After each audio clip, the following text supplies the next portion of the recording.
Saudara, foto pertemuan antara Ketua KPK Firly Bahuri dengan mantan Menteri Pertanian Syahrul Yassin Limpo beredar di tengah dugaan kasus pemerasan oleh pimpinan KPK kepada Limpo terkait kasus korupsi di Kementerian Pertanian. Kami melihat foto yang beredar Ketua KPK Firly Bahuri sedang berbincang dengan Syahrul Yassin Limpo mengenakan baju olahraga di dalam sebuah ruangan. Sementara Syahrul Yassin Limpo duduk di samping Firly Bahuri mengenakan kemeja lengan pendek.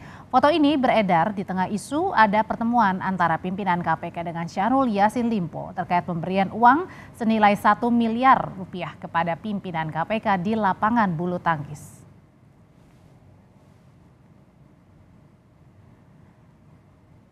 Terkait beredarnya foto Ketua KPK Firly Bahuri dan mantan-mentan Syahrul Yassin Limpo, Wakil Ketua KPK Nurul Gufron merespons melalui pesan tertulis. Nurul Gufron meminta untuk mengklarifikasi foto itu kepada yang bersangkutan. Konfirmasi itu ke yang bersangkutan, saya tidak tahu.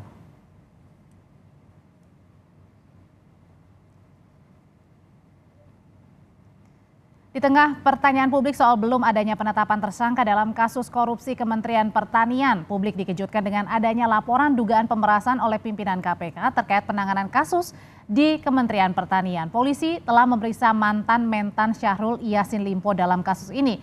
Bagaimana KPK bisa mengusut kasus korupsi Kementan secara akuntabel di tengah munculnya kasus pemerasan yang diduga dilakukan pimpinan KPK. Kita ulas sore ini bersama dengan mantan Komisioner KPK Saud Situmorang dan Guru Besar Fakultas Hukum Universitas Jenderal Sudirman Hipnu Nugroho atau Prof. Hipnu Nugroho.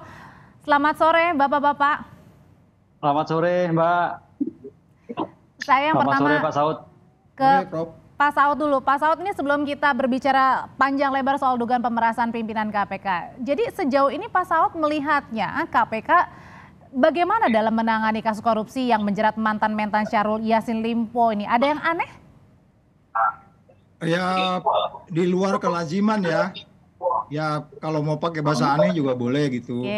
Nah kalau saya selalu mengatakan di penyelidikan aja itu by name by address tuh harus tahu dong siapa yang mau diselidiki. Kemudian masuk ke penyidikan, terus belum masuk penggeledahan. Masa rumah Aldri saya geledah kamu belum terima SK, itu lucu juga kan? Ya nggak? Saya berani geledah rumah kamu kan karena memang KUHAP sudah mengatur semua itu dan kemudian penyidik juga paham betul target-targetnya terus apa yang mau dicari dan seterusnya. Nah, jadi yang pertanyaan besarnya sudah digeledah tapi belum ada hingga kini penetapan tersangkanya yang diumumkan KPK. Ya, pertanyaannya kan belum ada pengumuman resminya. Biasanya kan mereka katanya mengumumkan selalu nanti sekalian dengan penahanan, bisa jadi itu strategi gitu ya. Kalau periode sebelumnya itu begitu penyelidikan sudah diputuskan di penyidikan, kemudian diumumkan, tapi memang tidak langsung ditahan. Kemarin kan mereka punya konsep mau langsung ditahan. Ini kita lihat panggung depannya ya. Panggung belakangnya kita kan nggak tahu nih ada apa. Ya nggak, terus kemudian kemarin ada cerita hari ini beredar foto. Nah itu kan nggak boleh, kan itu pasal 36 tuh. Pasal 36 dipahami nggak sama pimpinan KPK bahwa dengan tersangka atau pihak lain yang ada hubungan dengan perkara itu tidak boleh bertemu dengan alasan apapun. Jadi ini kan sebenarnya sudah, jadi dari sini aja sudah menunjukkan mereka nggak paham undang-undang KPK sendiri, bukan nggak paham, nggak mau menjalankan undang-undang KPK dengan benar dan proses KUHAP ya dengan baik dan benar. Jadi kalau memang dari awal sudah ada, kan itu pimpinan semua menandatangani proses penyelidikan dan penyidikan. Terus kemudian masih dilakukan pertemuan di lapangan itu kan jadi aneh, itu kan pidana sebenarnya kalau mengikuti pasal 66 ya, dari pasal 36 ke pasal 66 mengenai sanksinya itu apa namanya disebutnya adalah pidana 5 tahun. Jadi akhirnya kita masih bertanya ini ada apa ya gitu kok jadi banyak sekali yang menyelimutinya gitu kira-kira Mbak. Termasuk dengan tanda tanya yang ditanyakan oleh publik adalah kemarin pada saat Mentan sudah pulang dari luar negeri ke Indonesia masih bisa kemana-mana gitu tanpa harus diperiksa dulu ke KPK.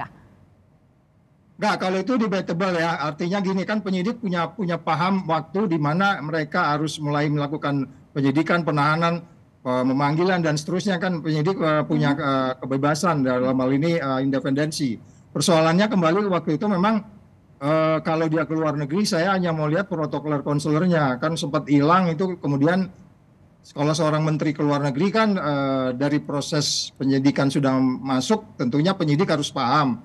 Atau kalau mau ikut surveillance, take out dia di mana saat itu. Tapi kan ada waktu jeda hilang. Kemudian kita nggak tahu dia di mana. Kemudian protokol konselor KBRI juga nggak jelaskan, padahal menteri ada di luar negeri. Jadi banyak ya ini kalau mau diurut-urut kompleksitasnya kasus ini. Oke, sekarang saya ke Prof. Hipnu. Prof. Hipnu, gimana caranya membedakan nih bisa mengusut dua-duanya antara dugaan korupsinya dengan dugaan pemerasannya, Prof?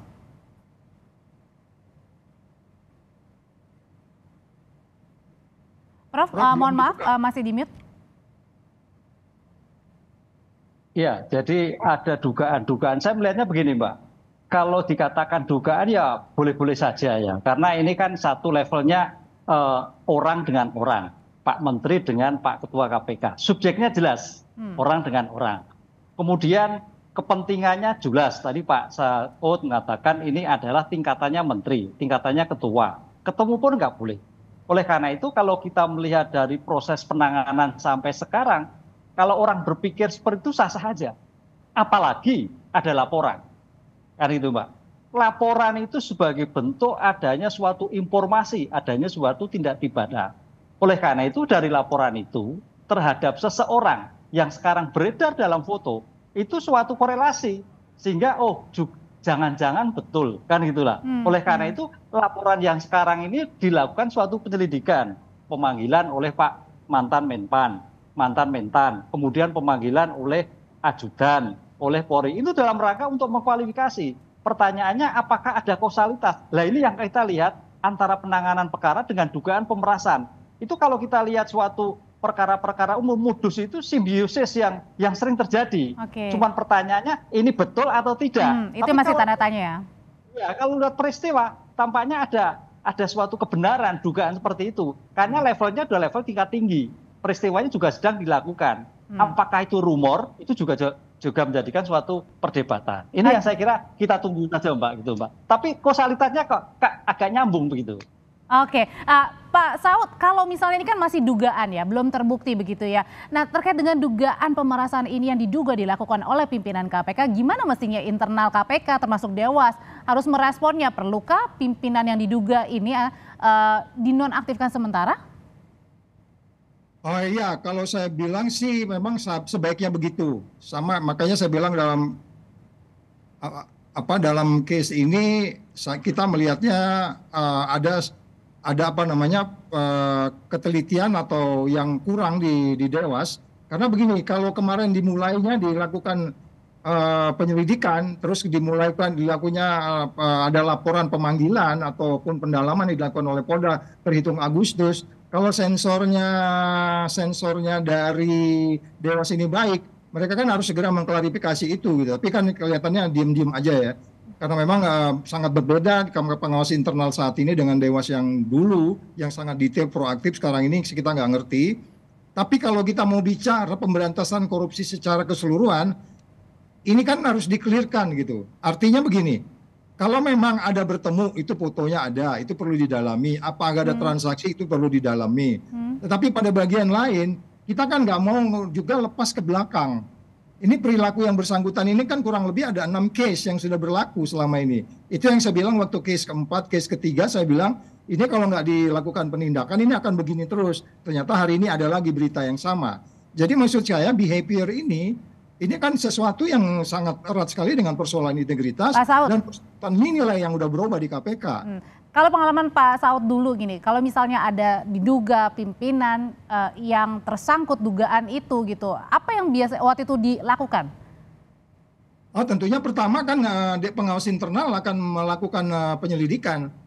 As a simple saya pakai batik lengan pendek, padahal seharusnya persyaratannya batik lengan panjang, dipoto oleh pengawas internal, dikirim tertulis kepada saya, Bapak melanggar kode etik. Ya itu yang simple as that. Jadi artinya saya nggak tahu sekarang di dalam tuh kayak apa gitu. Apakah ini sudah biasa-biasa? Ada orang pimpinan ketemu ya langsung, sedangkan dalam pasal 36 tadi udah dibilang langsung tidak langsung itu tidak boleh ketemu, dan di pasal 65 dijelaskan itu pidananya 5 tahun kalau pasal 36 itu. Itu kita nggak bicara dia tersangka atau tidak loh ya. Langsung dengan alasan apapun, pimpinan KPK tidak boleh bertemu dengan orang yang ada kaitannya dengan perkara yang sedang ditangani. Jadi dia nggak paham itu gitu. Oke. Untuk apa pasal itu dibuat? Kan kita supaya tidak ada konflik of interest, menanamkan kepercayaan ke publik. Sekarang tanya ke publik, dengan foto hari ini itu apa kata publik?